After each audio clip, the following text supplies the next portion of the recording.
How can we know God? Many believers tell me I should not investigate God. I should experience God. This I cannot do. From biblical times to Darwin, natural theology tried to detect and discern God by seeing and sensing the world alone, without revelation. In the Hebrew Scriptures, the heavens declare the glory of God. The firmament shows his handiwork.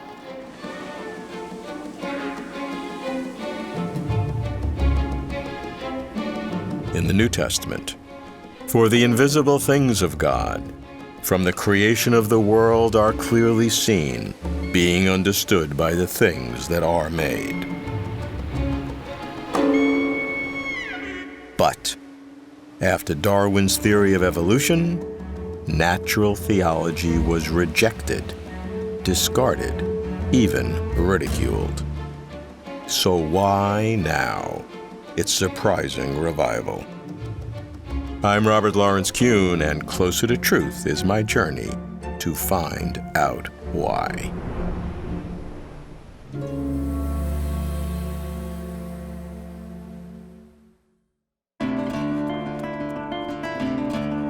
In my search for God, I consider natural theology.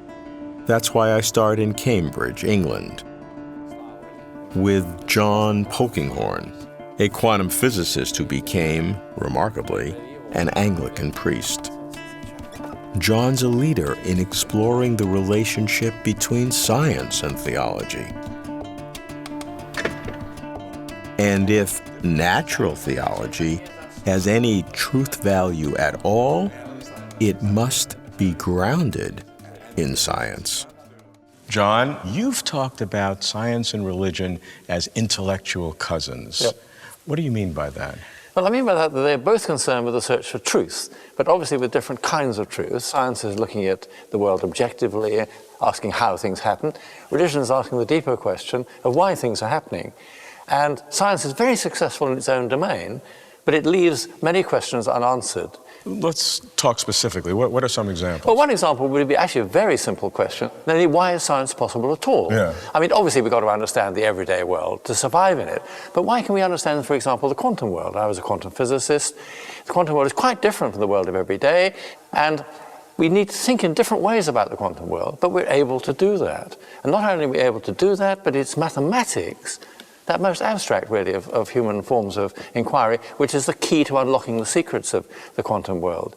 So that would indicate that if we look at the quantum world, that possibly could be hints or shadows of something deeper? I think there's a yes. I mean, the question is, why is mathematics so unreasonably effective, as somebody once said? Why is the physical world, when we examine its basic structure, shot through with rational beauty, rational transparency, with signs of mind, you might say? And it seems to me worth asking whether that might not be because the capital M mind of a creator lies behind the wonderful order of the world. Does this give us justification for reasoning from the natural world, the so-called natural theology, to the existence of God or other kinds of things? Well, when you say reasoning, I don't think we can say the world is ordered, therefore God exists, QED. It's not a sort of mathematical argument. It's not an entailment argument. It's an argument of insight rather than logical coerciveness. And I would say that we can understand the success of science and the rational order and fruitfulness of the world most satisfyingly if we see it as a divine creation. I wouldn't say, of course, that my atheist friends who don't see it that way are stupid, but I do believe that my religious faith enables me to explain more and understand more. Things that I think my atheist friends have to treat as just brute facts or happy accidents. Gee, we happen to be able to understand the quantum world. Become intelligible to me if I see it as a divine creation. And somebody, an English clergyman, said, what Darwin has shown us is that God has done, not snapped the divine fingers and produced a ready-made world, but done something cleverer than that, made a world in which creatures can make themselves, explore and bring to birth the fruitfulness which the Creator has given to creation. That's deeply satisfying, and I think it's a a finer creation, so to speak, in that way, in that unfolding way, than a ready-made world would have been. How do you account for the recent increase in importance of natural theology in addressing the whole issue of God? I think that one of the reasons actually is it arises out of scientific discoveries. You see, the old-style natural theology treated God as a sort of cosmic craftsman who shaped all these different wonderful bits of life. That collapsed when Darwin explained how these things can come about without the direct intervention of a designer. But now we've come to see that there is a fruitfulness built into the fabric of the world. For example, it's not any old universe that could evolve carbon-based life. You have to have very precise, very finely tuned laws of nature, the given physical fabric of the world, which science doesn't explain but has to treat as its starting point. That raises a question of why is the universe so special in this sort of way? Scientists don't like things to be special. We'd like to think the universe is just any old world, a typical specimen. But we come to realize that's not so. And again, it seems to me an intellectually satisfying explanation is that the universe is not any old world, because it has been endowed by its creator with exactly the given laws and circumstances that will make its history fruitful. And so that whole bundle of issues about that has very much put natural theology on the intellectual agenda of our time, I think. To John, natural theology gives the best explanation of the world we find. Wondrously intricate, fit for life, astonishingly comprehensible. Evidence, he claims, of a creator God who is profoundly responsible for everything. But the story is an old one, though some facts are new. And most scientists, observing the same facts, toss out natural theology as ancient superstition fed by scientific ignorance or wishful, muddled thinking. Physicist Victor Stenger is a skeptic and an atheist. And because I need natural theology to believe in God, I need to hear Victor's arguments refuting it.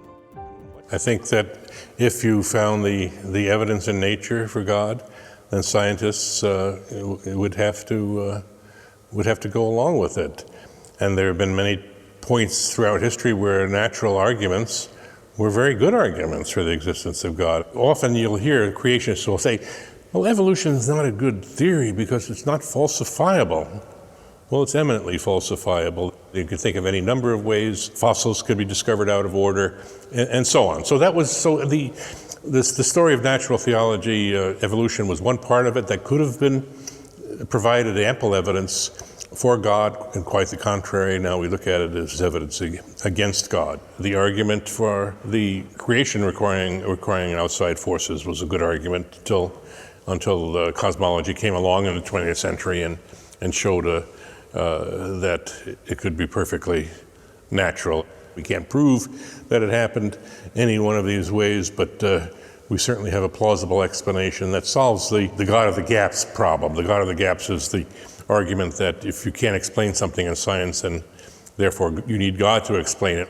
I suppose that you could say, well, let me design a God that is consistent with nature in all that way. That would be kind of a naturalistic religion. And there are any number of attempts to go along those lines. But the problem is that they end up sending you into the same sort of circles that you do with much of current theology, that you have to explain by means of a supernatural force something that has no need of being explained by a supernatural force. So they're not parsimonious. If you think of, in terms of Occam's razor, where the simplest hypothesis is the one to be preferred, then God is not the simplest hypothesis in that case. He's only the simplest hypothesis when you have no other explanation except God. This is one of the things that I always have trouble with in arguing with theists, is they seem to think that God is some kind of explanation. But I don't see how just assuming God did it all without telling me how God did it all. First of all, they demand that I tell them how the universe did it all, and I do the best I can to do that, to provide plausible scenarios for that. But then they turn around and say, well, then you didn't convince me, so therefore God must have did it. Well, in that case, all they're doing is they're finding God as a name. They're just using that as a word to refer to something they don't understand. That's not enough, I mean, to convince yourself that God exists.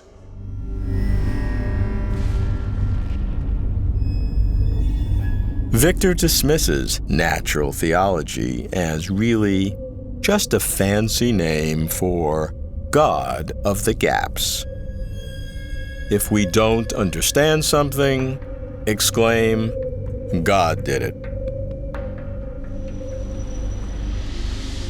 In seeking God, hoping God exists, I find myself falling into that trap. So I'm dubious of those who find God's signature on the contemporary canvas of our world. Still, I cannot avoid intelligent design. But what I know about the controversial movement comes from its opponents, scientists who condemn it. Intelligent design should have its own say, no? So I seek intelligent design's intellectual leader, William Dembski. I'm cautious. Bill, what is natural theology, and how does intelligent design that you've been one of the pioneers of differ from it? So natural theology historically has been a program for looking at the world and seeing basically how much theological mileage, how much insight you can get about God from it. And there have been varying views about how much insight you can get about God. And my view is that the problem with natural theology is that it was too ambitious. It was trying to do too much, looking at the world and trying to talk about an infinite personal God and the various attributes instead of limiting itself and looking at the features of the world, the patterns that would point to some sort of intelligence. I mean, that's what intelligent design is doing, trying to identify patterns and then get a handle on them scientifically. So this is an important distinction, because many would throw both into the same bucket and then throw the bucket out. Intelligent design, natural theology, argument from design, put it all in the same place. I would differentiate it, and I think what we're doing is, though, we're doing something that's consistent with a lot of what's going on in the sciences already. Not the natural sciences so much, because I think they've resisted the idea that intelligent causation can play a role there.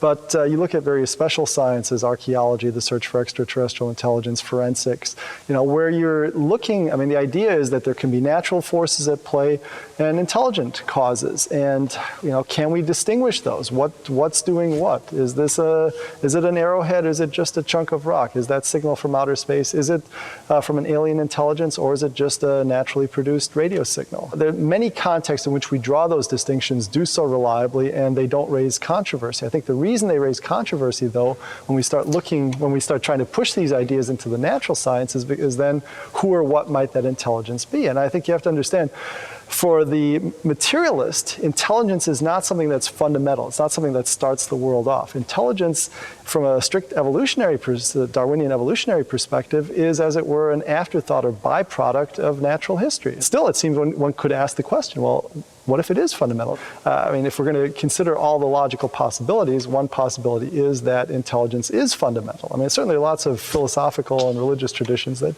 do treat that. So, is there any scientific traction, though, in this? I think that's where intelligent design is creating waves and opening some new questions. We're looking for some sort of generic intelligence. We're not trying to say this intelligence is of such and such a sort, that it's external to the world, internal to the world. I mean, it could are we dealing with intelligence überhaupt as such? Okay, and then question is, well, what are the methods for detecting that intelligence? What should we be looking for? And I mean, if you look at classical natural theology, it was usually we're looking for some sort of vague teleology, means adapted to ends. But here I think we do have some rigorous, what I would say, information theoretic criteria for design. I mean, this notion of specified complexity that I've developed, where we're looking for something that's improbable or complex in the sense of hard to reproduce by chance, but also has an independently given pattern, and this sort of coincidence that reliably points us to intelligence.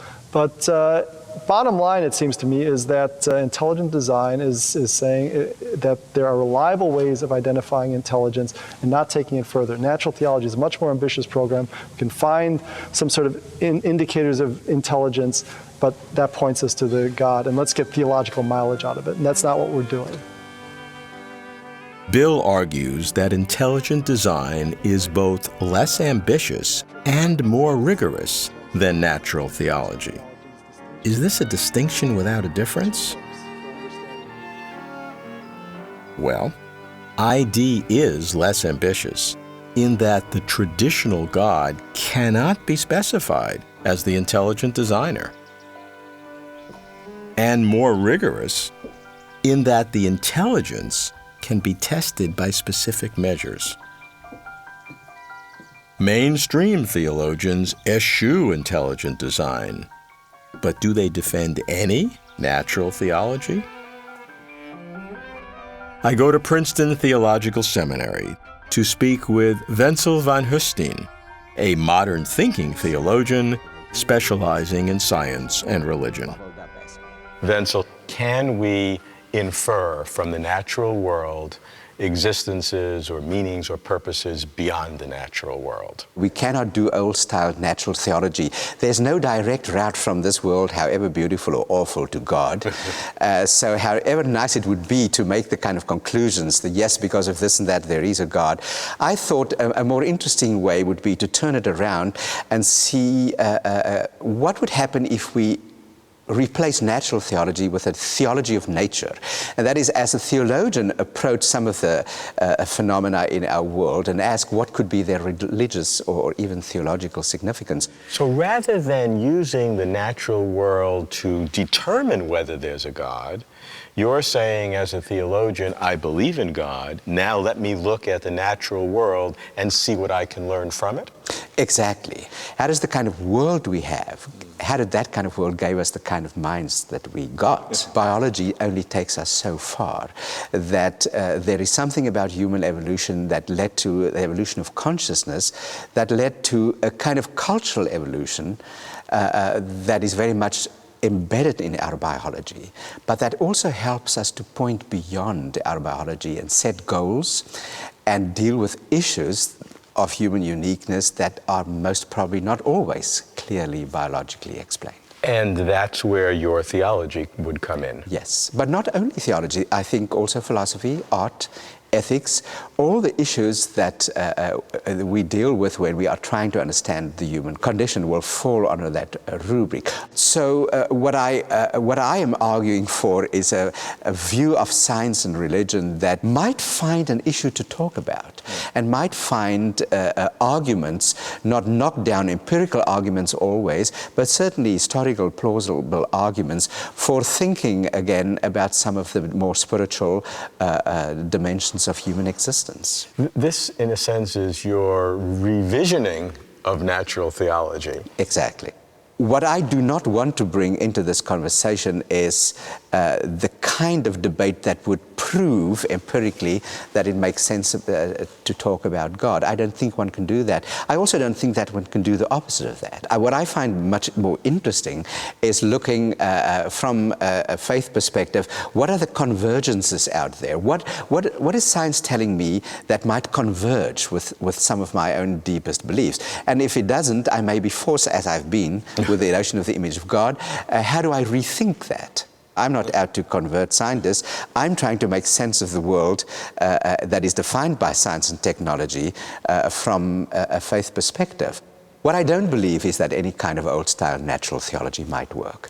Actually, I think no new-style natural theology might work, not even one that argues, say, for intelligent design of an irreducibly complex phenomena that therefore point to God. Those are seriously problematical issues, and they're dangerous issues because it makes God into a kind of a God of the gaps. You know, God is there where science cannot yet explain. And the more science explains, the less we need that. I think there's a spiritual dimension tradition that has always been with us in trying to make meaning out of life and trying to deal with death, trying to deal with suffering, trying to focus on differences between tragedy, evil, these complex human phenomena that makes up what humans are. And I think we need the many voices to complete the conversations of what it means to be uniquely human. While Wenzel rejects natural theology as a path to God, he discerns a spiritual dimension in human uniqueness. I am left empty, bereft of certitude, and any assumed spirituality is vague and unsatisfying. Only when I look to the heavens, the universe, do I find fullness. But do I find God? Is the cosmos the natural place for natural theology? I go to Harvard to see astronomer Owen Gingerich, author of God's Universe. Owen, as a historian of science as well as a theist, how do you look upon natural theology? I wrote an article a couple of decades ago entitled, "Is There a Role for Natural Theology Today?" Essentially, it had to do with the design arguments. Can one use design arguments to find out anything about the nature of the deity? And I showed, essentially, that there are lots of seeming design elements in the cosmos, enough that you have to worry about them and somehow figure out why they're there. Why is the universe so congenial to the existence of intelligent life? But I had to concede that this was not an argument for the existence of God. In any event, my answer that yes, there is a place for it in the sense that we have to look and address this question of what is sometimes called the anthropic principle, that there are so many aspects of the cosmos that do work in our favor. There is a kind of a metaphysical level, literally beyond physics, where there are fundamental and core beliefs which willy-nilly physicists have, whether they recognize them or not. Now, they believe that, yes, there are the words physics and metaphysics, but in fact, the physics is real and the metaphysics is fiction. Well, I sometimes tell Martin Rees, the now Lord Rees and President of the Royal Society, that the idea of multiverses is a metaphysical idea because they are forever unobservable. By definition, almost. That's right. And he always says, no, Owen, it's not metaphysics. Because I think he thinks of metaphysics in the way you just described it, as being maybe kind of fuzzy or fictional. Whereas I think of it as being the philosophical structure in which you place everything. I'm afraid that many people's ideas about God are just caricatures. I think God is a great deal more complicated than many of these simple deductions would assume.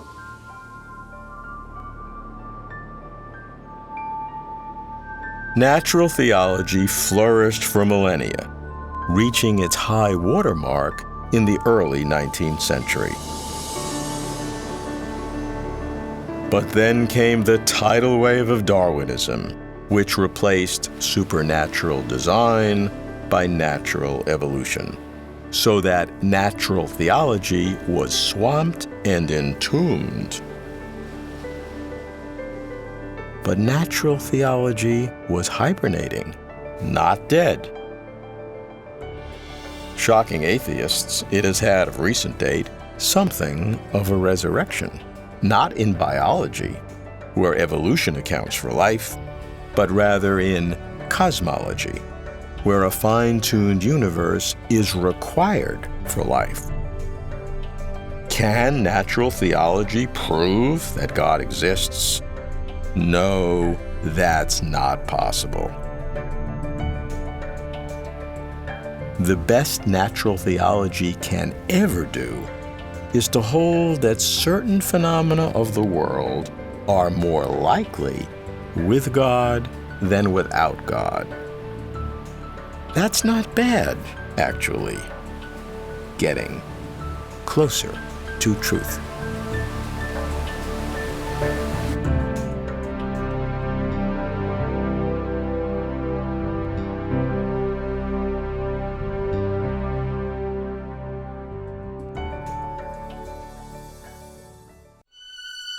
For complete interviews and for further information, please visit closertotruth.com.